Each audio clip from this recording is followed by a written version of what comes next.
시청자 여러분, 안녕하십니까? 12월 15일 화요일 JTBC 뉴스 아침은 시작합니다. 더불어민주당이 어젯밤 국회에서 야당의 필리버스터, 무제한 반대 토론을 표결로 강제 종결시킨 뒤 접경 지역의 대북전단 살포를 금지하는 내용의 남북관계 발전법 개정안을 통과시켰습니다. 국민의힘은 표결에 불참했습니다. 개정안이 국회 문턱을 넘음에 따라 앞으로 대북전단 등을 살포하다 적발되면 최대 징역 3년의 처벌을 받게 됩니다. 표현의 자유를 침해하는 것 아니냐는 논란이 이어지고 있습니다. 윤석열 검찰총장에 대한 법무부 징계위원회가 오늘 다시 열립니다. 절차적 공정성을 놓고 공방이 이어지고 있는 가운데 오늘은 앞서 1차 심의에서 채택됐던 증인들에 대한 신문이 핵심 변수가 될 것으로 보입니다. 윤 총장 측에도 증인을 신문할 권한이 주어졌습니다. 어제 0시부터 밤 9시까지 새롭게 파악된 국내 코로나19 신규 확진자가 전국적으로 784명에 이릅니다. 이에 따라 오늘 오전 발표될 추가 확진자 수는 900명 안팎으로 다시 늘어날 전망입니다. 가족이나 지인 간의 전파와 경로를 알 수 없는 감염이 늘면서 집안에서도 마스크를 착용해야 한다는 권고가 나왔습니다. 코로나 확산세가 이렇게 수그러들지 않으면서 거리 두기를 3단계로 올려야 한다는 목소리가 커지고 있지만 정부는 그 가능성을 열어두면서도 3단계는 최후의 수단이라면서 신중한 입장입니다. 3단계에서는 대형마트와 결혼식장을 포함해 전국적으로 50만여 개 시설들이 문을 닫게 될 것으로 정부는 보고 있습니다. 미국에서도 코로나19 백신 접종이 본격적으로 시작됐습니다. 뉴욕시의 흑인 간호사가 첫 번째 접종자가 됐습니다. 미국 보건당국은 내년 2월쯤 일반인들도 접종을 할 수 있을 것으로 내다봤습니다. 구글의 각종 서비스와 유튜브 등이 어제 저녁 한때 먹통이 돼 국내 이용자들이 불편을 겪었습니다. 한 달 전 유튜브가 장애를 일으켰을 때와 마찬가지로 이번에도 피해자 보상은 어려울 것으로 보입니다. 이른바 대북전단 살포 금지법으로 불리는 남북관계 발전법 개정안이 어젯밤 국회 본회의를 통과했습니다. 국민의힘이 만 하루 동안 무제한 토론, 필리버스터를 이어갔지만 더불어민주당은 강제 종료 표결을 주도해 필리버스터를 끝냈고 곧바로 개정안을 처리했습니다. 이에 따라 앞으로는 대북전단 등을 살포하다 적발되면 최대 징역 3년의 처벌을 받게 됩니다. 네, 이로써 민주당이 입법을 강행한 쟁점 법안들이 모두 국회를 통과했고 이 법안들을 막겠다며 시작한 필리버스터도 모두 끝났습니다. 야당의 목소리를 강제 종결한 것이라며 반발하고 있는 국민의힘인데요. 여야는 이제 공수처장 후보 등을 놓고 대치를 이어갈 것으로 보입니다. 이지은 기자입니다. 어젯밤 9시 반이 넘어가던 시각, 국민의힘 의원들이 본회의장을 떠나고 대북전단 살포 금지법은 곧바로 국회 문턱을 넘었습니다. 법안은 찬성 187명으로 가결됐습니다. 앞서 만 하루 동안 진행된 필리버스터, 무제한 토론은 민주당이 주도한 강제 종료 표결로 끝이 났습니다. 국정원법 개정안에 대한 필리버스터 강제 종료에 이어 두 번째입니다. 대북전단 금지법까지 통과되면서 민주당이 주력해온 법안들은 모두 처리됐습니다. 국민의힘은 민주주의가 위기에 처했다며 즉각 반발했습니다. 여러분들은 요 며칠 사이에 대한민국 국회가 다수의 폭거에 의해서 어떻게 민주주의가 무너지는지 똑똑히 보셨을 것입니다. 대북 전단 금지법은 군사분계선 일대에서 전단을 살포하거나 대북 확성기 방송 등을 하면 3년 이하의 징역이나 3천만 원 이하의 벌금으로 처벌할 수 있게 하는 법안입니다. 이 법안 처리를 놓고 여야는 평행선을 달렸습니다. 표현의 자유를 침해하는 것이다. 아니다. 논란도 컸습니다. 김여정이 법이라도 만들라라고 요구하지 않았다면 이러한 법을 만들 생각을 했을까요? 탈북한 그 한 사람의 그 표현의 자유를 보장해 주자고 이 남북관계를 파탄내고 이런 어리석은 행위를 방치할 집권 여당이 누가 있겠습니까? 엿새 만에 무력하게 끝난 필리버스터는 89시간 동안 진행됐습니다. 여야 의원 21명이 토론자로 나섰고 국민의힘 윤희숙 의원은 헌정사상 가장 긴 12시간 47분 발언의 기록도 세웠습니다. 여야의 충돌과 갈등은 오늘 공수처법 개정안이 공포되면 더욱 극단으로 치달을 전망입니다. JTBC 이지은입니다. 윤석열 검찰총장에 대한 징계 여부와 수위를 결정하게 될 법무부 검사징계위원회가 오늘 오전 2차 심의를 이어갑니다. 판사 사찰 의혹 등을 둘러싸고 법무부와 윤 총장 측의 치열한 공방이 본격적으로 펼쳐질 전망입니다. 징계위원회는 당초 징계위원들만 증인 신문을 진행할 계획이었지만 윤 총장 측의 요구를 받아들여 윤 총장 측의 변호인들에게도 신문권을 부여할 것으로 보입니다. 정치권과 검찰 안팎에서는 징계위원회가 검찰총장 임기제를 훼손한다는 논란을 피하기 위해서 해임 대신에 정직 처분을 내릴 것이라는 관측이 조심스럽게 나오고 있습니다. 이수진 기자가 보도합니다. 법무부 검사징계위원회 2차 심의는 오전 10시 30분 정부 과천청사에서 시작됩니다. 첫 번째 징계위원회가 열렸던 지난 10일 7시간 동안 논의를 이어갔지만 결론이 나지 않았기 때문입니다. 윤석열 총장 징계위는 8명의 증인을 채택했습니다. 주로 판사 사찰 의혹과 검언 유착 사건 등과 관련해서입니다. 심재철 법무부 검찰국장도 증인들 가운데 한 명입니다. 심 국장은 이른바 판사 사찰 의혹 문건을 대검 감찰부에 제보한 인물로 의심받고 있습니다.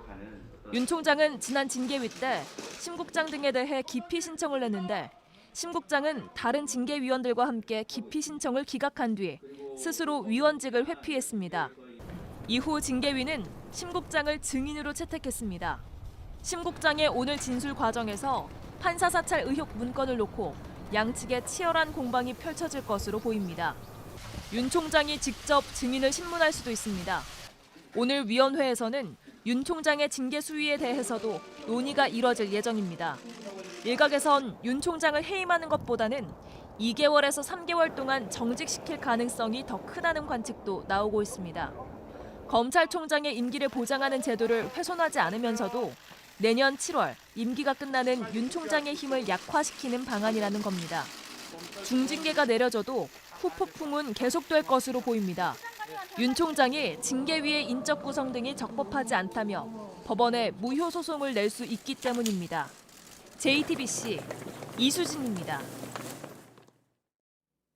오늘 0시 기준 국내 코로나19 신규 확진자가 다시 900명 안팎으로 늘어날 전망입니다. 어제 0시부터 밤 9시까지 새롭게 확인된 감염자만 784명에 이릅니다. 주말 효과 때문에 전날 잠시 700명대로 떨어졌지만 다시 1000명대로 치솟을 가능성도 적지 않습니다. 강버들 기자입니다. 집단 감염이 발생한 충남 당진 나음교회입니다. 환기가 잘 안 돼 내부 곳곳에서 바이러스가 확인됐습니다. 교인들은 사회적 거리 두기에 아랑곳하지 않고 예배 후 함께 식사를 했습니다. 첫 확진자가 나오기 이틀 전인 지난 10일에는 충남 서산의 기도원에 갔습니다. 같은 날 기도원을 찾은 대전시와 서산시, 태안군의 교회 4곳 교인들도 무더기로 확진 판정을 받았습니다. 등록이나 신고된 시설이 아니며 밀집, 밀폐된 시설이었습니다. 어제 59명이 추가돼 현재까지 나음교회와 기도원 관련 확진자는 최소 102명입니다. 어제 0시부터 밤 9시까지 새롭게 확진 판정을 받은 사람은 784명입니다. 12일 1,030명을 기록했다가 13일 700명대로 줄어든 확진자는 다시 최소 900명 안팎에 이를 것으로 보입니다. 이미 퍼진 무증상, 잠복 감염 탓에 당분간 확산세가 이어질 전망입니다. 실제로 11월 중순 13% 수준이던 감염 경로를 알 수 없는 확진자의 비율이 지난주에는 23%까지 늘어났습니다. 가족이나 가까운 지인이라고 안심할 수 없게 됐습니다. 집단 발생 사례의 경우에는 가장 많은 감염 경로가 가족, 지인 간의 모임이 또 증상이 발생한 경우에는 집안에서도 마스크를 착용하는 등 주의를 가족 중 60대 이상 고위험군이 있다면 더 주의해야 합니다. JTBC 강버들입니다. 정부는 사회적 거리 두기를 3단계로 올리는 방안까지 검토하고 있습니다. 실제로 3단계 격상이 이루어지면 사실상 우리의 일상은 대부분 멈추게 됩니다. 결혼식도 못 올리고 영화도 볼 수 없으며 쇼핑은 물론이고 미용실도 가지 못합니다. 이렇게 영업을 중단하는 곳이 50만 곳에 이르게 됩니다. 이지은 기자가 보도합니다. 정세균 총리는 어제 사회적 거리 두기를 3단계로 올릴 수도 있다고 말했습니다. 필요하다고 판단하면 과감한 결정도 주저하지 않겠습니다만 3단계는 우리가 선택할 수 있는 최후의 보루이며 3단계가 되면 10명 이상 모일 수 없습니다. 실내 체육시설과 결혼식장, 공연장과 영화관 모두 문을 닫습니다. 놀이공원, PC방, 미용실 등도 마찬가지입니다. 백화점과 대형마트도 영업을 할 수 없습니다. 이렇게 영업을 중단하는 곳이 50만 개까지 크게 늘어납니다. 종교 활동도 할 수 없고 스포츠 경기도 못합니다. 예외는 있습니다. 의료기관과 숙박시설, 음식점, 편의점 등 필수적인 곳입니다. 다만 강화된 방역수칙을 꼭 지켜야 합니다. 식당의 경우 8제곱미터, 약 2.4평당 1명으로 인원을 제한해야 합니다. 네, 예전엔 이렇게 테이블 2개가 있으면 여러 사람이 앉아서 식사를 할 수 있었습니다. 하지만 3단계가 되면 이 테이블 2개 면적에 1명 정도만 앉을 수 있게 됩니다. 밤 9시 이후엔 포장이나 배달만 할 수 있습니다. 지금과 같습니다. 더 문제가 되면 이제 테이크아웃만 허용한다거나 뭐 이런 더 강력한 그런 조치들이 취해질 수도 있겠지만 카페는 하루 종일 테이크아웃만 가능합니다. 장례식장에는 가족만 참석할 수 있습니다. 학교 수업은 모두 원격으로 바뀝니다. 공공기관과 기업은 필수 인력을 제외하고는 의무적으로 재택근무를 해야 합니다. 예상되는 경제적 피해는 매우 큽니다. 한국은행은 3단계가 상당 기간 지속되면 민간 소비가 16.6% 줄어든다고 했습니다. 1998년 외환 위기 땐 11.9%였습니다. JTBC 이지은입니다. 미국에서는 코로나19 백신 접종이 본격적으로 시작됐습니다. 첫 번째 접종자는 그동안 코로나19와 사투를 벌여온 뉴욕의 흑인 간호사였습니다. 워싱턴에서 김필규 특파원이 소식 전해왔습니다. 뉴욕시 롱아일랜드 주이시 병원의 간호사 샌드라 린지가 팔을 걷었습니다. 지난 봄부터 최전선에서 코로나19와 맞서 싸웠던 린지는 미국의 첫 번째 백신 접종자가 됐습니다. 다른 백신과 별 차이를 느끼지 못했다고 말했습니다. I hope this marks the beginning to the end of a very painful time in our history. I want to instill public confidence that the vaccine is safe. 쿠오모 뉴욕 주지사도 화상으로 접종 장면을 지켜봤습니다. So I can't thank you enough. This vaccine is exciting because I believe this is the weapon that will end the war. 백신 접종은 이날 미국 전역에서 이루어졌습니다. 90세 백인 할머니를 비롯한 노년층이 첫 접종자였던 영국과 달리 미국에선 의료진이 먼저 주사를 맞았습니다. 미 보건당국은 내년 2월쯤 일반인들도 접종을 할 수 있을 거라고 밝혔습니다. We are in active discussions with Pfizer to similarly extend the number of doses available for the American population. 내년 1월 존슨앤존슨과 아스트라제네카의 백신이 승인이 나면 미국의 백신 공급은 더 탄력을 받을 전망입니다. 워싱턴에서 JTBC 김필규입니다. 미국의 코로나19 누적 확진자 수는 이미 1,600만 명을 넘어섰죠. 하루 3,000명 이상이 목숨을 잃고 있습니다. 경영난을 이기지 못한 소매업체와 식당들은 줄줄이 문을 닫고 있습니다. LA 한인타운의 피해도 심각합니다. 홍희정 특파원이 보도합니다. 할리우드에 있는 기타 센터입니다. 전국 약 300개 매장을 보유한 미국 최대 악기 판매 업체입니다. 61년 동안 명맥을 유지해왔지만 코로나19로 경영난을 겪으면서 지난달 파산 보호를 신청했습니다. I don't know. I feel like Guitar Center is like pretty popular for as a music store that sells to musicians. Maybe unless they convert to somehow selling online more. 미국 대형 가구 소매업체 피어원 임포트도 지난달 전국 540개 매장을 모두 정리했습니다. 58년 만에 사업을 접기로 결정한 겁니다. LA 한인타운도 직격탄을 맞았습니다. 이곳은 LA 한인타운에서 가장 오래된 식당 중 하나인데요. 이 코로나 위기를 극복하지 못하고 지난 8월 41년 만에 문을 닫았습니다. 기업 통계 전문 코어 사이트 리서치에 따르면 올 들어 지금까지 미국의 소매업소 8,400곳, 식당 11만 개가 문을 닫았습니다. 아세나 리테일 그룹 등 대형 체인도 1,200여 개 매장을 정리했습니다. 최악의 시기는 아직 오지 않았다는 분석도 나왔습니다. 경제난에 집세를 내지 못한 세입자들은 한겨울에 집에서 쫓겨날 위기에 놓였습니다. 새해 1월부터 집세를 내지 못할 경우 집주인이 강제로 퇴거를 하지 못하도록 금지하는 명령이 중단되기 때문입니다. 미 전역에서 집세를 내지 못한 가구는 240만에서 500만, 밀린 집세는 우리 돈으로 약 76조 4천억 원에 이릅니다. 로스앤젤레스에서 JTBC 홍희정입니다.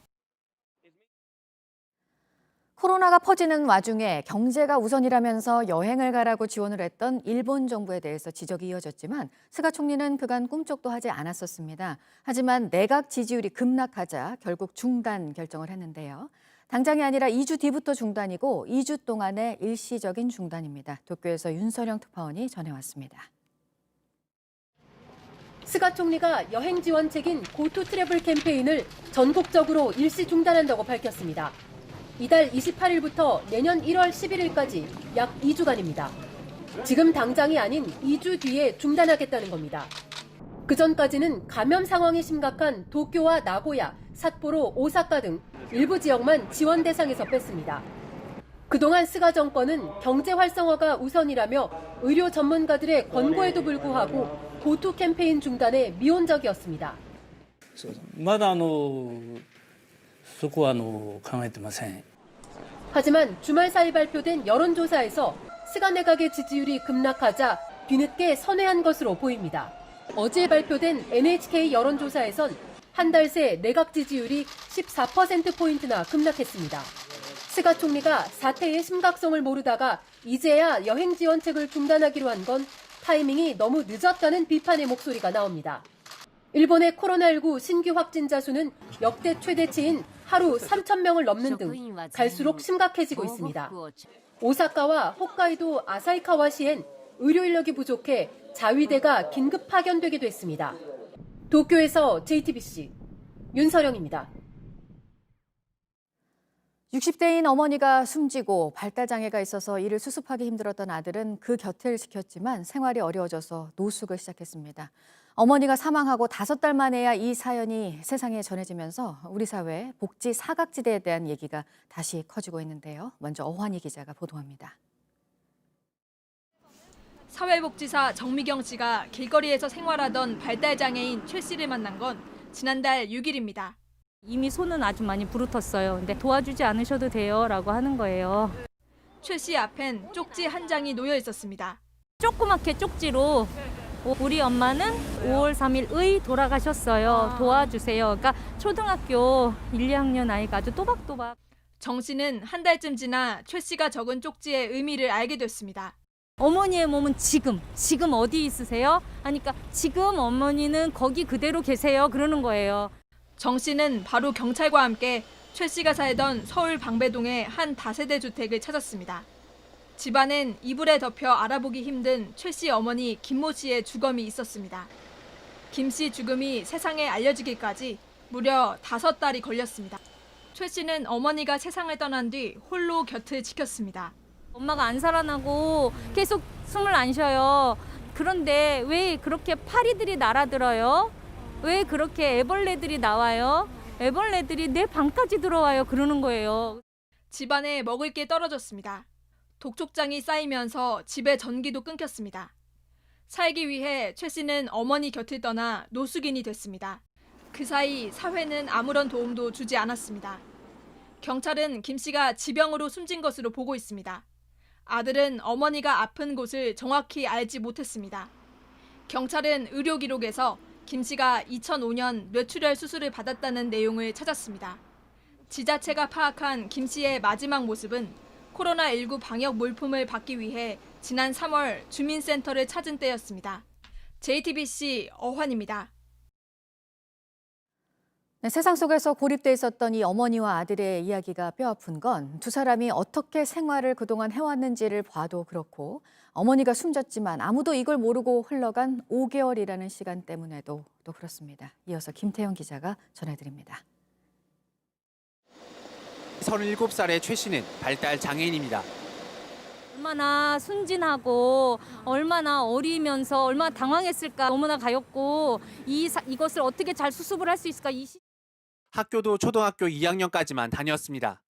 어머니 김 씨가 전주에서 서울로 데려오며 학교도 더 다니지 못했습니다.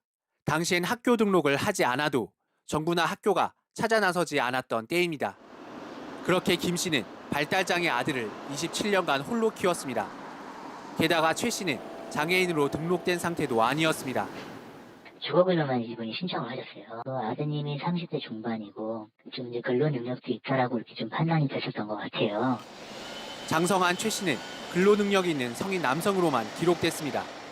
하지만 김 씨 모자는 정부에서 받는 25만 원의 생활비가 전부였습니다. 두 사람의 생활비로는 부족했습니다. 김 씨가 지난해 여름 5개월 동안 서초구 공공근로 사업인 모기방역 활동으로 번 돈 124만 원이 마지막 소득이었습니다. 모자는 점점 더 고립됐습니다. 전기세를 내지 못했고 건강보험료도 밀렸습니다. 집에는 독촉장이 쌓였습니다. 이웃들과 교류도 거의 없었습니다. 와서 얘기했는데 관심이 있는 사무소에서 그러냐고 어쩌다 그래요. 사실은 저는 모르겠어요. 코로나19 감염 위기는 이들을 완전히 무너뜨렸습니다. 자치단체는 지난 7월과 11월 두 차례에 걸쳐 택배로 마스크를 보냈습니다. 하지만 이미 이들에게 마스크는 필요 없었습니다. 어머니 김 씨는 숨을 거뒀고 아들 최 씨는 노숙인이 된 뒤였습니다. 사회 구성원 누구도 모자의 비극을 눈치채지 못한 채 5개월이 흘렀습니다. JTBC 김태형입니다. 네, 필수 시설들은 빼고 모든 상점들의 문을 닫도록 한 독일의 고강도 봉쇄 조치 소식을 어제 이 시간에 전해드렸었습니다. 확진자가 쏟아지는 상황에서 크리스마스를 포함해서 연말 연시를 앞두고 내려진 결정이었는데 영국에서도 고강도 조치가 또다시 내려졌습니다. 보도국 연결해서 이 소식은 전해드리도록 하겠습니다. 이재승 기자, 런던과 주변 지역에 대해서죠? 네, 그렇습니다. 맷 핸콕 영국 보건장관이 기존 2단계인 런던의 코로나19 대응 단계를 오는 16일부터 3단계로 올리겠다고 밝혔습니다. 3단계는 가장 엄격한 조치로 해당 지역에서는 모든 펍과 바, 또 식당의 매장 영업이 금지됩니다. 배달과 포장만 허용이 되고요. 호텔의 문은 닫아야 하고 실내에서는 다른 가구의 구성원과 만날 수 없습니다. 공원 등 야외에서도 6명까지만 모임이 허용됩니다. 영국 정부는 당초 16일에 대응 단계를 조정할 예정이었지만 런던과 인근 지역에서 코로나19가 급격히 확산하자 이를 앞당겨서 발표했습니다. 핸콕 장관은 특히 지난 주말 런던과 남부 지역 감염자가 급증한 것이 코로나 바이러스 변종과 관련된 것일 수 있다라고 지적했습니다.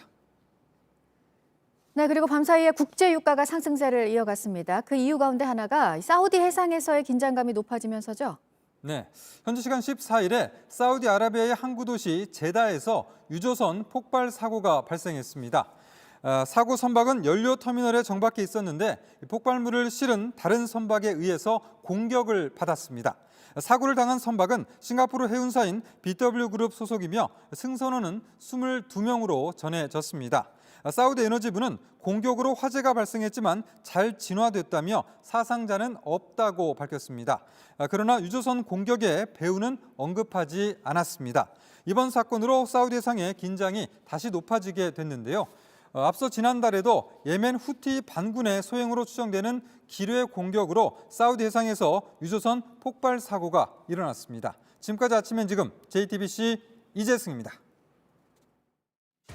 이번에는 오늘 아침 체크해봐야 할 뉴스들을 분야별로 살펴보겠습니다. 먼저 정치 분야입니다. 문재인 대통령이 경제협력개발기구 OECD 설립 협약 서명 60주년을 기념해 축하 영상 메시지를 전했습니다. 한국은 코로나 대응에서 국경과 지역 봉쇄 없이 방역과 경제 활동을 이어나갔다며 그 결과 경제 충격을 최소화해 OECD 회원국 중에서 가장 빠르게 경제를 회복하고 있다고 말했습니다. 최근 지명된 4개 부처 장관 후보자에 대한 인사청문회가 다음 주에 진행됩니다. 22일 전해철 행정안전부 장관 후보자와 권덕철 보건복지부 장관 후보자를 시작으로 23일 변창흠 국토교통부 장관 후보자, 24일 정영애 여성가족부 장관 후보자의 청문회가 잇따라 열립니다. 정의당이 중대재해기업처벌법의 조속한 통과를 촉구하면서 단식 농성에 돌입한 지 나흘째인 어제 여야 지도부가 잇따라 농성장을 찾아 법 제정을 약속했습니다. 이낙연 더불어민주당 대표는 법안이 방대해 검토하는 데 시간이 걸리지만 최대한 노력하겠다고 말했습니다. 주호영 국민의힘 원내대표도 임시국회에서 처리될 수 있도록 노력하겠다고 밝혔습니다. 한진중공업 매각을 위한 본입찰에 세 곳의 컨소시엄이 참여를 했고요. 이제 산업은행이 평가를 해서 다음 주 중에 우선 협상 대상자를 정할 예정인데요. 한진중공업 노조와 시민사회 등은 인수 의향을 밝힌 기업들 대부분이 조선업과 관련이 없는 투자 전문 회사들이라면서 강하게 반발하고 있습니다. 자사 약품을 처방하는 대가로 의사들에게 금품을 제공한 혐의를 받고 있는 JW 중외제약에 대해서 경찰이 추가 자료를 확보하기 위해서 두 번째 압수수색에 나섰습니다. 앞서 임원 4명을 형사 입건한 경찰은 대형 병원 의사 등이 사건에 연루된 것으로 보고 수사망을 좁히고 있습니다.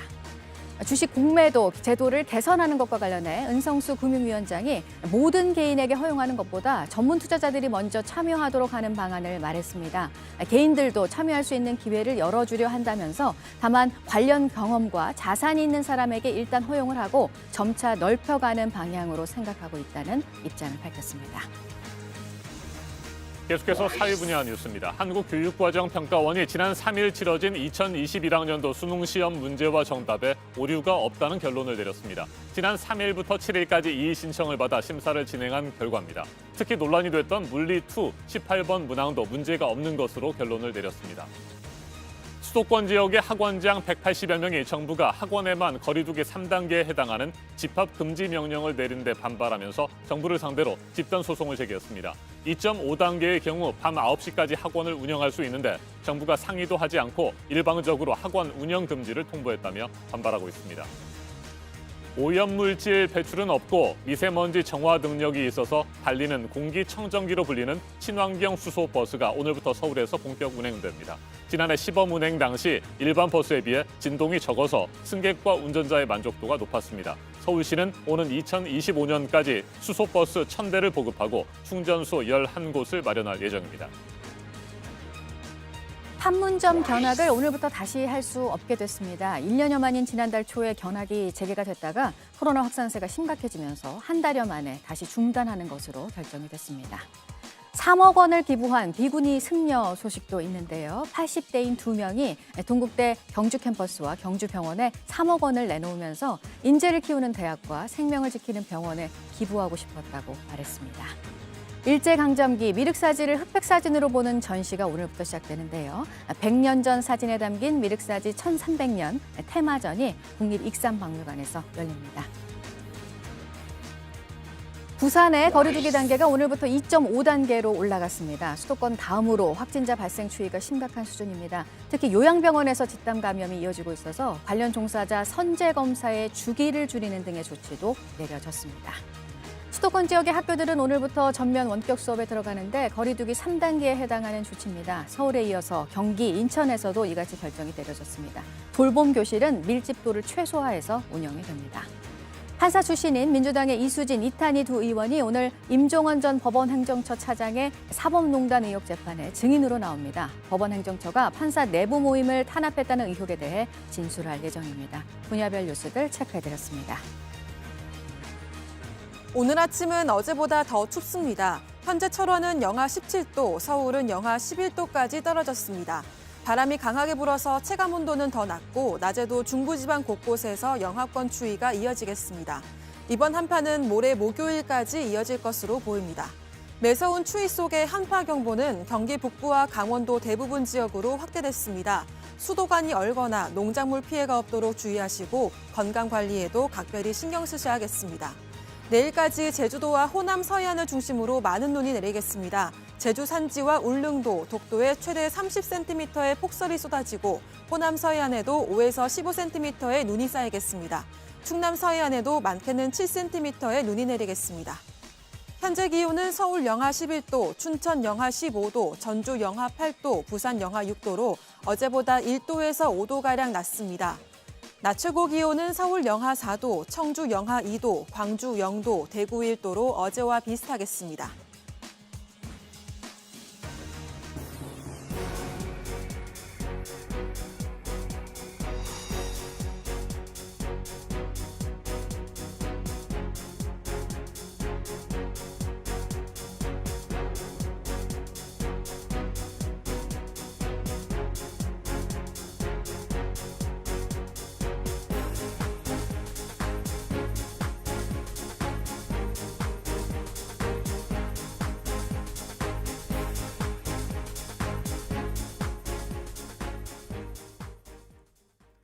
세계 최대의 인터넷 업체 구글의 각종 서비스에 어제 저녁 1시간가량 문제가 일어났습니다.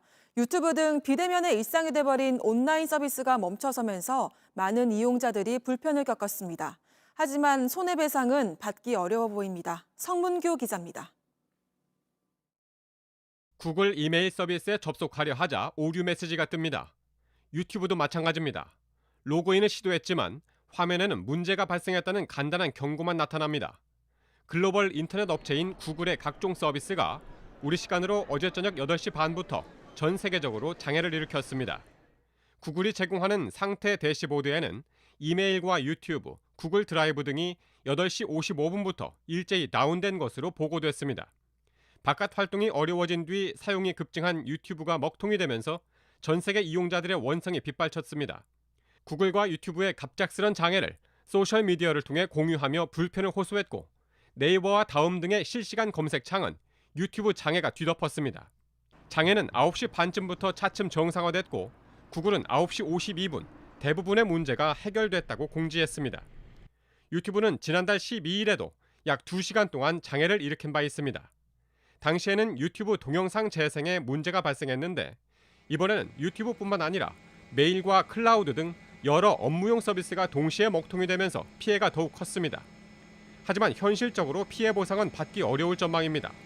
전기통신사업법에 따르면 유튜브와 같은 부가통신 사업자의 경우 4시간 이상의 장애가 발생하지 않으면 손해배상의 의무가 없기 때문입니다. JTBC 성문규입니다. 어제 낮 12시쯤 강원도 인제군에서 회전교차로를 지나던 5톤 트럭이 차량 4대와 상가를 들이받는 사고가 났습니다. 이 사고로 트럭 운전자 A씨가 숨졌습니다.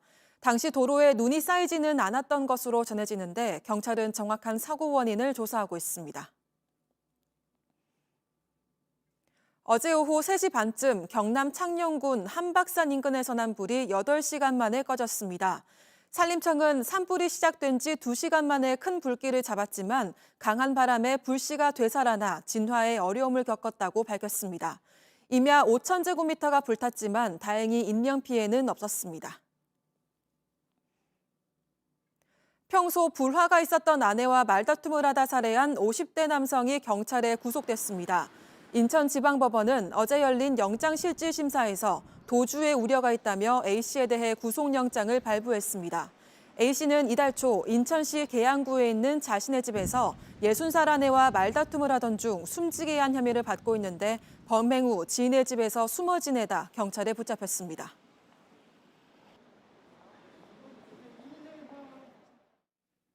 아침엔 세계 시간입니다. 지난 11일 밤 나이지리아의 한 기숙학교가 총을 든 무장괴한들의 습격을 받았습니다. 전교생 839명 가운데 333명이 실종됐는데 사실상 납치된 것으로 보입니다. 학생 10명이 인질로 잡혀있는 지역을 정부군이 찾아낸 것으로 알려졌지만 여전히 나머지 학생들의 행방은 알 수가 없습니다. 나이지리아 북서부 카치나주에 있는 한 중등 기숙학교, 정부가 세운 과학학교로 전체 839명의 남학생이 기숙사 생활을 하면서 공부를 하고 있었습니다. 그런데 지난 11일 밤 오토바이를 탄 무장괴한들이 학교를 급습했습니다. 가까스로 탈출한 학생들은 자고 있었는데 괴한들이 갑자기 들이닥쳐 총으로 위협하고 학생들을 어디론가 끌고 갔다고 진술했습니다. 직접 들어보시겠습니다.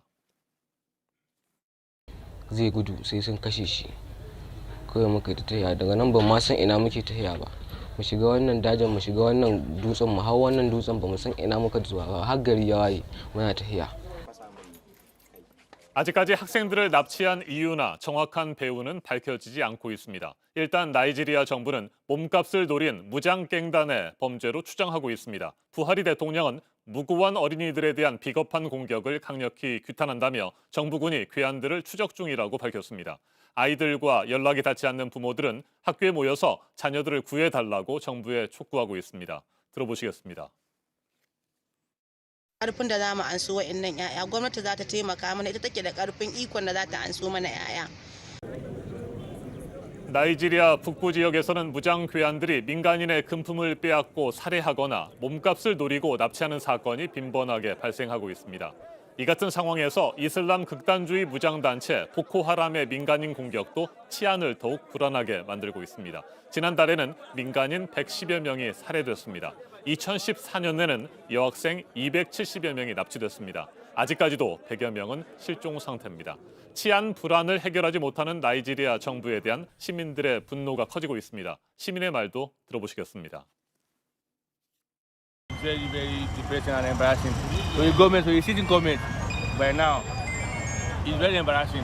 Honestly, that means everybody is not safe in this country anymore. 이번 사건의 배경과 나이지리아의 불안한 치안 문제, 아프리카 전문가와 좀 더 자세하게 짚어보겠습니다. 이항규 전 한국외대 아프리카 연구소 교수 전화로 연결돼 있습니다. 교수님, 안녕하세요. 네, 안녕하세요. 네, 얼마 전에 보코하람의 민간인 공격에 대해서 분석을 해주셨습니다. 그런데 이번에는 학생들이 또 납치됐습니다. 아직까지 배후는 밝혀지지 않고 있고요. 현지에서는 갱단이 몸값을 노리고 납치했을 가능성이 있다. 이런 분석이 있고요. 유목민인 풀라니족의 소행일 가능성도 제기가 되고 있습니다. 어떻게 보세요?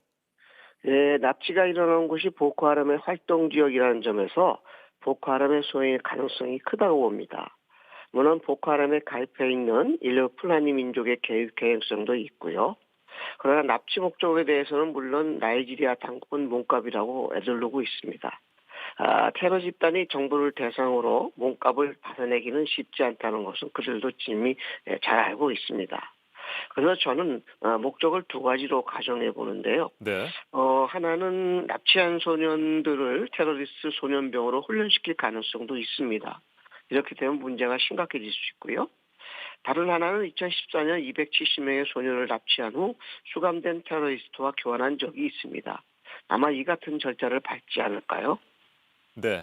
지난번 보코하람의 민간인 살해 사건도 그렇고요. 이번 납치 사건도 나이지리아 북부 지역에서 발생했습니다. 나이지리아 북부 지역의 치안이 특히 이렇게 불안한 이유는 뭘까요? 네, 이 지역은 사해 지역의 일부로 오랫동안 치안이 가장 허술하고요. 정부의 공공 서비스가 잘 미치지 않는 곳입니다. 그래서 이 지역 치안의 대부분은 자경단이 담당하고 있지만 조직적인 무장단체 테러를 막기에는 굉장히 역부족이죠. 여기에 훈련과 지원을 제대로 받지 못하는 정부군의 일부가 무기를 버리고 남쪽으로 도주한다던가 무기를 팔고 탈영하는 경우가 종종 발생하고 있어서 테러 대처가 제대로 될 수가 없습니다. 더욱이 이 지역은 기독교와 이슬람, 풀라니 민족과 하우사 민족, 유목민과 농경민 간의 이해관계가 복잡하게 실타래처럼 얽혀 있습니다. 이러한 것이 이 지역에서 발생하는 갈등과 분쟁을 해결하는 데 큰 장애 요인이거든요. 네, 나이지리아 시민들과 야당인 인민민주당은 부하리 대통령이 국가 치안 문제에 제대로 대응하지 못하고 있다 이렇게 비판하고 있습니다. 너무나도 무기력한 모습을 보이고 있는 것 같고요. 실제로 교수님은 어떻게 생각하세요? 예, 이 수니파 이슬람 출신으로 2015년에 집권했는데요. 여러 차례 보코하람을 비롯한 무장단체 근절을 선언한 바 있습니다. 그러나 대부분이 일시적인 미봉책이었습니다. 근본적인 문제들이 있는데요. 사회적 통합, 가난, 불평등, 인프라 구축, 안보 불안 등은 여전히 해결되지 못하고 있습니다. 예를 들어서 미봉책이라는 것은요. 국경수비대의 부분적 강화를 한다든가 위험마을의 전체 주민의 강제적 이주 등입니다.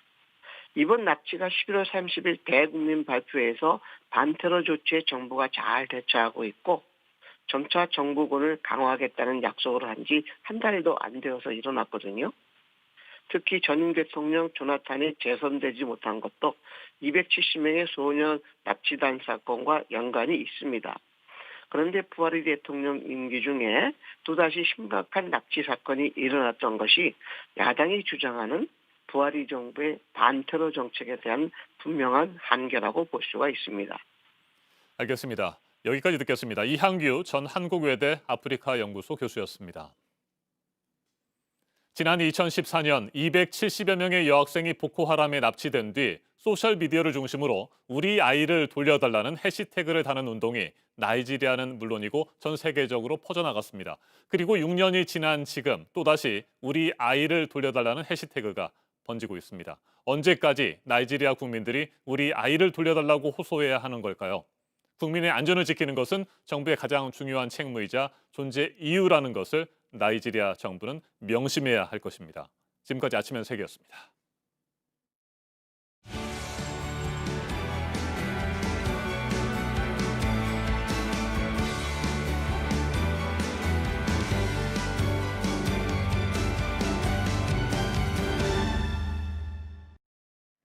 네, 화요일 아침 8시 8분 지나고 있습니다. 라임 사태 핵심 인물인 김봉현 씨, 검사 술 접대와 짜맞추기 수사 의혹 등을 폭로를 했는데 폭로를 하기 전날 검사와 나눈 대화를 들어보니 구속된 피의자와 검사의 통상적인 대화로 보기 어려운 정황들이 있었습니다. 김 씨와 검찰 측은 이를 두고 서로 다른 주장을 하고 있습니다. 조보경 기자가 보도합니다. 지난 10월 15일 서울 남부지검 조사실, 김봉현 씨가 검사에게 보석 이야기를 꺼내며 의견서를 부탁합니다. 변제하고 인정할까 하고 이랬을 때는 사실 그런 요구는 있는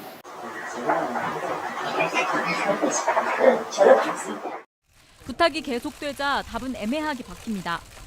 저는 이제 그냥 그 이후라도 본전이 좀 일단 있다고 해서 훨씬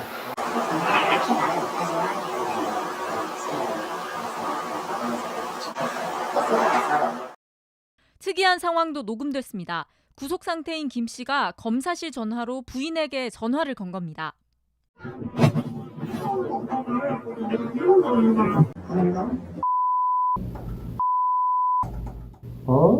찍어 있었어요? 날 좀 알려줬지. 자기는 여보.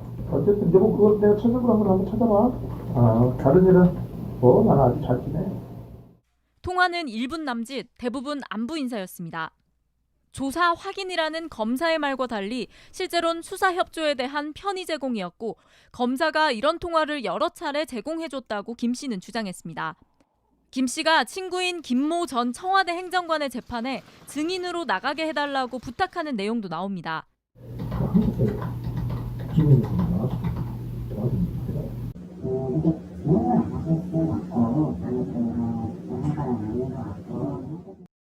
요청이 이어지고 어렵지 않겠냐는 취지의 답이 돌아옵니다.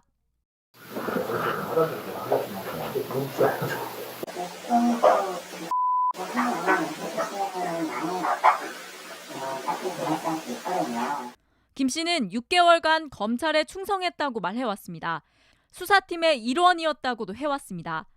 검찰이 원하는 진술을 해왔기 때문에 폭로 직전까지 검사실 안에서 이런 대화가 가능했다고 주장했습니다. 남부지검의 설명은 전혀 다릅니다. 보석 의견서를 유리하게 써주겠다고 한 사실이 없다고 했고 통화를 시켜준 것은 옛 휴대전화를 찾기 위한 수사 목적이었다고 반박했습니다. 증인 출석 여부는 피고인과 변호인이 결정할 사안이지 검사가 관여할 수 없다는 취지로 답했다고 주장했습니다. 김 씨는 이 녹취 파일 전체를 공수처가 출범하면 제출하겠다고 전해왔습니다. JTBC 조보경입니다. 아동 성범죄자 조두순이 출소한 이후 머물고 있는 집 주변으로 주민들 신고가 잇따르고 있습니다. 항의를 한다면서 고성을 지르는 등 주민들을 불편하게 만드는 사람들 때문인데요. 이 가운데는 인터넷 방송을 하는 사람들도 있습니다. 조두순을 관리해야 하는데 집중해야 할 경찰이 이들도 관리를 해야 될 상황입니다. 이자연 기자입니다. 조두순을 잡겠다며 옷을 벗고 달려듭니다.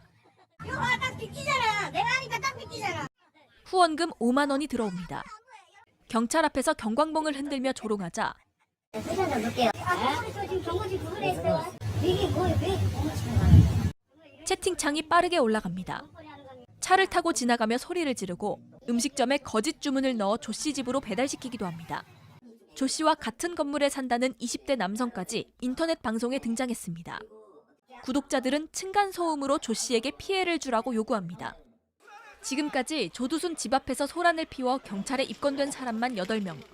주민 민원은 101건에 달합니다. 동네엔 아직도 유튜버들이 돌아다니고 있습니다. 제목에 조두순만 넣어도 조회수가 크게 늘어 돈이 되기 때문입니다. 피해는 고스란히 주민 몫입니다. 참다 못한 주민이 불만을 터뜨리는 모습까지 유튜브 영상에 올립니다. 당신들 12년 전에 뭐 했어요? 당신들 구독자 수 늘리고 구독자 수 늘리고 벌풍선 그거라고 이거 아니야 당신들? 한 유튜버는 조두순 얼굴 사진을 넣은 옷을 만들어 팔려다 여론의 문매를 맞았습니다. 조두순을 관리해야 할 경찰이 유튜버들 관리에 인원을 배치했습니다. 조회수를 노린 유튜버들 때문에 불필요한 세금과 행정력이 낭비되고 있는 셈입니다. 세금이 가해자가 받은 피해를 복구하는 데 또 쓰일 거예요.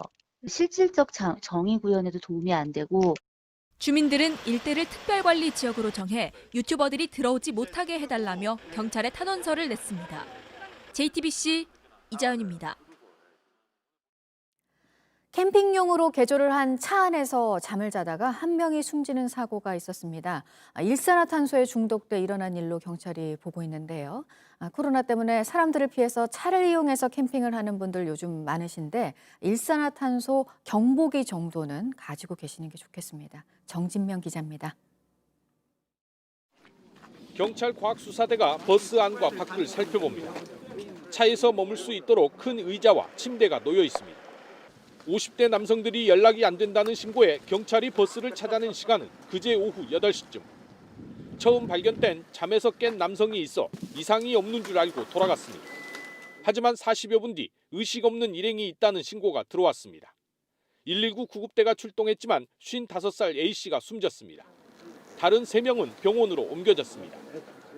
고등학교 친구 사이인 피해자들은 캠핑용으로 개조한 이 버스를 타고 여행을 다니다 변을 당했습니다. 경찰은 일산화탄소 중독 사고로 보고 있습니다. 이들은 잠들기 전 시동을 끄고 경유를 사용하는 무시동 히터를 켠 것으로 확인됐습니다. 배관이 잘못돼 가스가 버스 안으로 새어 들어온 것으로 추정됩니다. 버스 창문도 모두 닫힌 상태였습니다.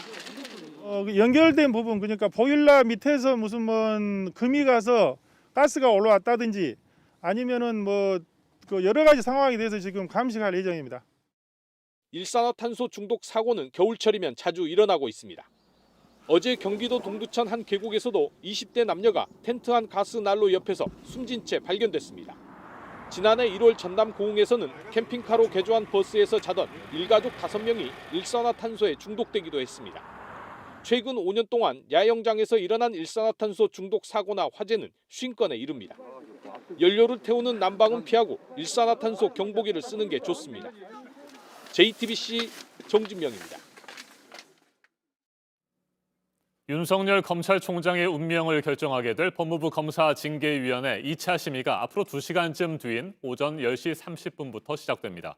지난 10일 첫 번째 심의 이후 닷새 만입니다. 증인 8명에 대한 신문이 진행될 예정인데 이들 증인의 출석 여부와 진술 내용이 중요한 변수가 될 것으로 보입니다. 최창렬 용인대 교양학부 교수 자리에 함께했습니다. 어서 오십시오. 안녕하세요. 예. 네, 오늘 2차 심의에도 윤석열 검찰총장은 출석하지 않는다고 합니다. 지난번에 출석하지 않을 때 이미 결론이 난 징계위에는 출석할 이유가 없다, 참석할 이유가 없다 이런 취지로 얘기를 했다고 하는데 오늘도 비슷한 이유로 출석하지 않게 되는 건가요? 일부에서는 오늘은 이제 출석을 해서 네. 적극적으로 여러 이제 징계위의 절차적인 정당성의 문제라든지 적법성 이런 것들을 지적하지 않겠느냐 이런 이제 전망이 없지 않았습니다만 지금 말씀처럼 이미 1차 징계위 때 그런 말을 했었죠. 이미 결론이 나 있는 거다. 이 방향이 정해져 있는 것이고 그런 상황 속에서 징계위에 출석하는 게 의미가 없지 않느냐 이런 취지의 얘기도 있었기 때문에 아마 오늘도 제가 봐도 징계위에 출석 안 할 그럴 가능성이 높다고 일단 생각합니다. 네, 법무부가 윤석열 총장에 대한 징계를 요청하면서 내세웠던 6가지 비위 혐의가 있잖아요. 네, 있습니다. 그중에서 가장 대표적인 것이 판사 사찰 의혹입니다. 지난 1차 심의 때는 기피 신청 문제에 대한 공방이 치열하게 전개되면서 이들 비위 혐의에 대해서는 심의가 이루어지지 않았고 오늘 판사 사찰 의혹이 가장 핵심적인 공방의 쟁점이 되겠군요. 6가지 사유를 들었는데 지금 말씀처럼 아무래도 재판부 사찰 의혹, 이제 판사 사찰 의혹이 가장 커다란 사유로 지금 나와 있어요.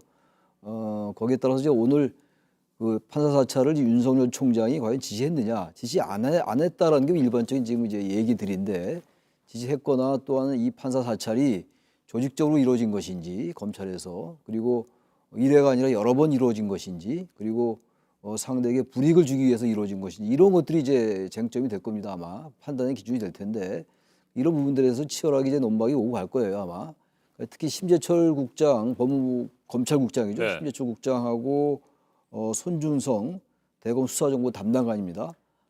이른바 이제 이 사찰 문건을 작성했다는 그 수사정보 담당관 쪽이죠. 그쪽에서 아마 가장 치열하게 이제 그 판사 사찰을 두고 이게 아까 제가 말씀드린 여러 가지 이유들 그런 조건들이 합당한 것인지 치열한 공방이 예상되는 상황입니다.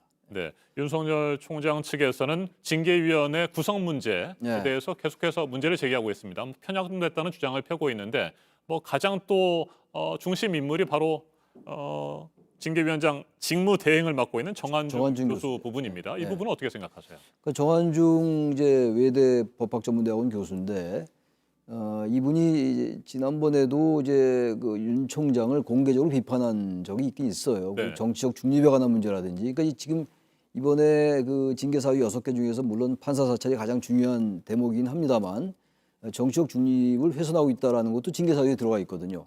근데 어쨌든 정한중 위원장 직무대리는 윤 총장이 정치적 중립에 위반되는 발언을 했다, 뭐 이런 취지의 공개 비판을 했단 말이죠. 그렇다면 이제 이미 상당히 자신의 주관적인 의지가 어느 쪽에 거의 선입견 같은 게 있다라고 볼 수 있는 여지는 있는 거죠. 그런 발언을 이미 했기 때문에 이번 징계위원회 위원으로 선정되기 전에 말이죠.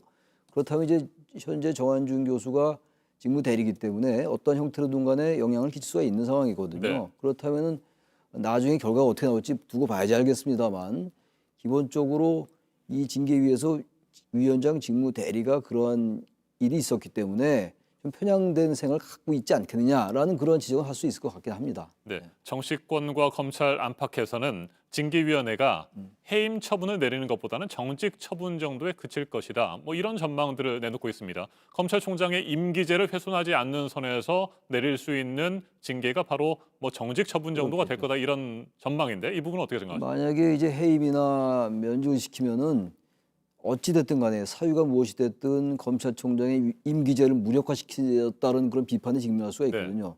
그러나 일단 정직을 시키면은 정직은 적어도 이제 원론적으로는 정직 기간이 끝나면 복직하는 거거든요. 지금 얘기가 나오는 게 정직 3개월 얘기가 나오고 있고 정직 6개월 얘기가 나와요. 근데 정직 6개월은 이미 의미가 없죠. 내년에 이제 임기가 7월까지니까 그렇죠. 6개월 되면 바로 이제 임기가 끝나는 것이기 때문에 그래서 정직이 되면 뭐 현직 검찰총장의 신분은 유지한다고 합니다만 뭐 사실상의 신분총장이잖아요. 또 3개월 얘기가 나오는 게 3개월로 하면은 공수처가 곧 출범할 거 아니겠습니까? 이 개정안도 통과됐기 때문에 그럼 공수처가 출범하고 뭐 일각의 예상입니다만 공수처에서 이제 윤석열 총장을 기소할 수 있을 것이다. 그렇게 된다면 이제 정직 3개월을 하고 공수처에서 이제 수사하고 기소를 하게 된다면 여권이 노리는 이른바 여러 가지 효과를 달성할 수 있지 않겠느냐. 그러면 아무래도 정직 6개월보다도 부담이 적고 또 임기제를 무력화시킨다는 비판에서도 자유로울 수 있기 때문에 그래서 정지 얘기가 나오는 것이고 그중에서도 6개월보단 3개월이 가능성이 있지 않겠냐 얘기가 나오는데 역시 뭐 이것도 오늘 뭐 또 막상 증인 신문도 많이 예정돼 있고 해서 오늘 결론이 날지도 두고 봐야 될 것 같긴 합니다. 네, 정치적 부담이 클 수밖에 없는 해임을 선택하는 대신에 윤 총장의 힘을 빼놓는 수준에서 정직 처분을 내릴 가능성이 있다. 뭐 그래서 이런 분석들이 좀 그렇습니다. 나오고 있는 것 같은데 네. 실제로 정직 처분이 내려진다면 말이죠. 월성 원전 수사도 그렇고 뭐 각종 청와대나 정부 여당을 향할 것으로 예상됐던 수사에 동력을 좀 잃어버릴 가능성은 분명히 있어 보입니다. 정직이 되면 이제 일단 이제 검찰총장으로서의 그 직무를 못 하는 거니까 지금 말씀하신 그런 여러 가지 수사들이 상당히 예민한 수사들이란 말이에요. 그 여권에서 아주 지금 불편한 심기를 가지고 들여다보고 있는 수사인 게 사실이고 그렇다면 그런 수사는 상당히 동력이 떨어진다. 동력이 현저히 떨어질 것이다. 거의 뭐 중단 상황까지 가지 않겠냐 뭐 이런 예상도 가능할 것 같습니다. 네, 해임이 아니라 뭐 정직 처분이 내려진다고 하더라도 윤 총장 측에서는 뭐 당연히 또 소송으로 가겠죠. 어떻게 전망하세요? 이제? 행정소송으로 갈 겁니다. 아마 지금도 이제 이 징계위가 적법하지 않다. 절차적 정당성에 위배된다고 해가지고 효력정지 가처분 신청을 내놓은 상태예요. 게다가 또 검사징계법 자체가 장관의 영향력 하에 너무 있기 때문에 문제가 있다고 해서 이제 헌법소원도 내놓은 상태거든요. 네. 그런 상황이기 때문에 정직이 됐건 면직이 됐건 해임이 됐건 뭐 견책이나 감봉이 나올 가능성은 전 거의 없다고 보고 그렇게 된다면은 당연히 행정소송으로 갈 수밖에 없을 것 같고 또 어떤 이 자체 정직이 됐건 면직이 됐건 이것을 정지시켜달라는 가처분 신청을 또 낼 것 같습니다. 가처분 신청도 내고 취소 또 행정소송도 내고 이 두 가지가 같이 진행되지 않겠느냐 이렇게 보여집니다. 네, 오늘도 치열한 공방이 예상되는데 오늘 뭐 심의위에서 어떤 결론이 난다고 하더라도 그 이후에도 논란과 갈등, 공방은 계속 이어질 수밖에 없는 오히려 더 상황입니다. 심화될 가능성이 없다고 봅니다. 예. 알겠습니다. 여기까지 듣겠습니다. 최창렬 용인대 교양학부 교수였습니다. 말씀 잘 들었습니다. 네, 지난 미국 대선에서는 주별로 할당이 된 선거인단이 뽑혔고요. 오늘 새벽에 이 선거인단 투표가 진행됐는데 앞서 나온 결과가 그대로 확인이 되는 투표라고 할 수 있죠. 과반을 넘겨서 바이든 당선인을 뽑았습니다. 보도국 연결해서 이 소식 알아보도록 하겠습니다. 변한 건 없고요. 트럼프 대통령은 어떤 반응인지도 궁금하네요. 네, 선거인단 투표가 마무리되면서 조 바이든 대통령 당선인이 별다른 이변 없이 승리했습니다.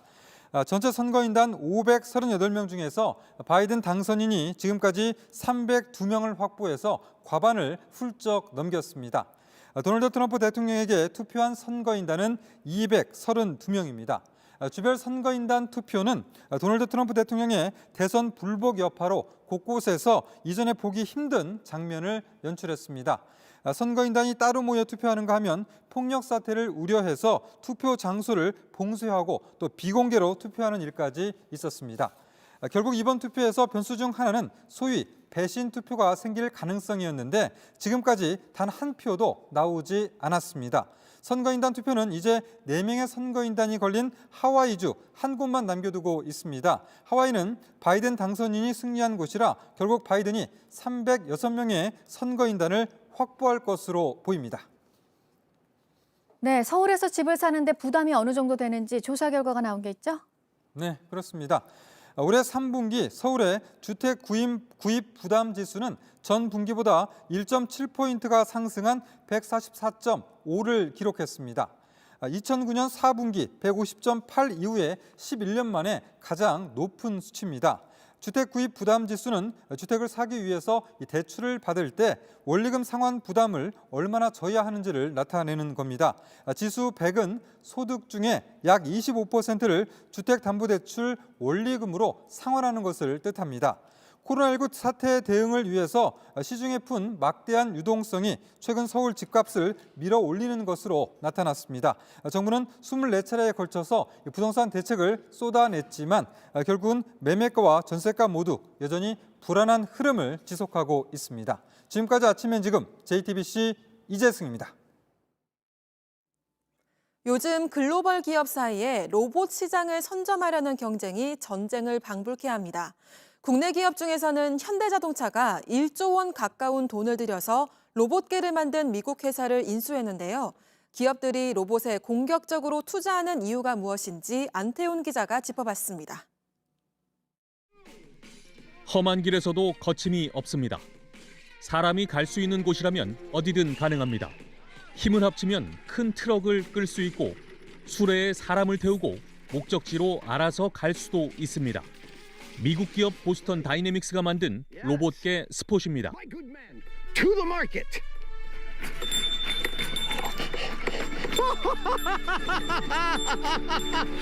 This is amazing. You could do it. Maybe you can't do it. 요즘 같은 코로나 시대엔 체온 측정 임무를 맡겨도 됩니다. 이처럼 로봇 활용도가 높아지면서 시장 규모도 커지고 있습니다.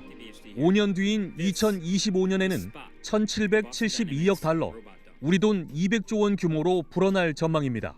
아마존과 구글 등 글로벌 기업들이 공격적인 투자에 나선 이유입니다. 국내 기업들도 속도를 내고 있습니다. 현대차는 지난주 8억 8천만 달러, 우리 돈 9,600억 원을 들여 로봇계를 개발한 보스턴 다이내믹스를 인수했습니다. 자동차나 도시명 드론 자율주행은 물론 물류 분야 신규 사업에도 접목할 수 있다는 판단이 깔린 것으로 보입니다. 보스턴 다이내믹스의 그런 핵심 기술들을 잘 이렇게 흡수를 해서 현대차가 생산 기술이라든지 이런 상품화 같은 것에 연결을 잘 할 수 있다면 좋은 시너지가 되지 않을까. 현대차는 한 발 더 나아가 휴머노이드, 다시 말해 인간형 로봇 시장을 개척한다는 계획이어서 앞으로의 행보가 주목됩니다. JTBC 안태훈입니다. 영화 미나리가 미국 보스턴 비평가 협회에서 여우 조연상과 주제가상을 받았습니다. 지난해 이맘때 영화 기생충이 감독상과 외국어 영화상을 받았던 곳입니다. 이선화 기자입니다. I don't want to do the real hard work anymore. I'm getting old. I just gave me the opportunity. 관객들에게 농담처럼 던진 이 말과 달리 전성기는 73세 찾아왔습니다. Minari. 헐리우드 진출 첫 작품이 세계 최고의 독립영화제로 꼽히는 썬댄스 영화제에서 심사위원상과 관객상을 받았습니다. 배우 윤여정 씨는 이 영화로 북미권 대표 독립영화 시상식인 뉴욕 고서머워드에서도 최우수 여배우 후보에 오른 데 이어 Yoo Jong-yoon in Minari. 보스턴 비평가협회에서 여우 조연상을 받았습니다. 여러 외신의 올해 최고 여배우들에도 꼽혔습니다. 1980년대 희망을 찾아 미국 시골로 떠난 한국인 이민자 가족들의 이야기를 아무데서나 잘 자라야만 하는 식물 미나리에 담은 영화에서 Grandma smells like Korea. 겉으로는 고약한 말을 하지만 누구보다도 아이들을 사랑하는 외할머니를 연기했습니다. 아카데미 시즌 시작을 알리는 시상식인 보스턴 비평가협회. 영화 기생충도 지난해 여기서 감독상과 외국어 영화상을 받았습니다. 윤 씨가 한국 배우론 처음으로 아카데미 연기상 후보에 오르게 될까 기대되는 이유입니다. 내년도 아카데미상 시상식은 코로나로 미뤄져 4월에 열립니다. JTBC 이선아입니다.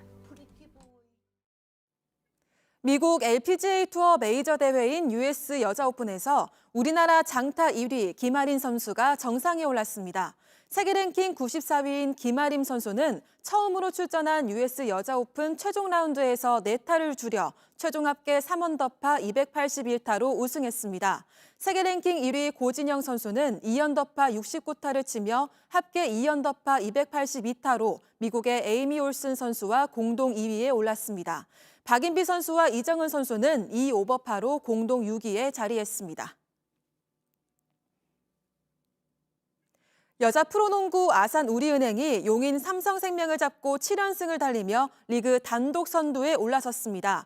우리은행은 어제 용인 실내체육관에서 열린 여자 프로농구 정규리그 원정 경기에서 삼성생명에 71대 70으로 이겼습니다. 박지현 선수는 16득점에 11리바운드를 올리며 더블더블을 작성해 우리은행의 승리를 이끌었습니다.